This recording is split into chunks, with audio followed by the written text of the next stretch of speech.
圣诞的象征是对基督出世以前就开始。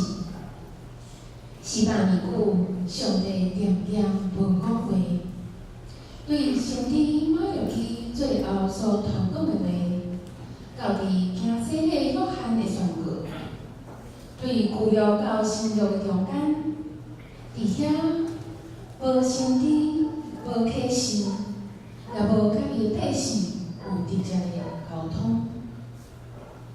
到底是甚物款的上帝，竟然400年久对伊的百姓点点拢无出声？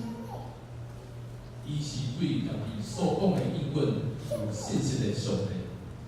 伊是一位出卖伫世界，无爱互伊救赎的大计划，正做无完全的事的上帝。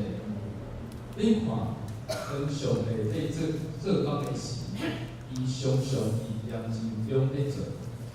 伫迄严静的400年中间，上帝是咧精心安排世间的处事舞台。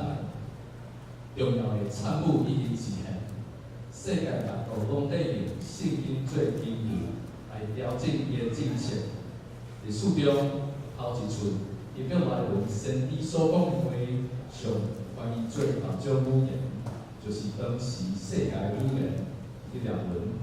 安尼就通互500民，其实日捌比赛啊，而且有一个计划。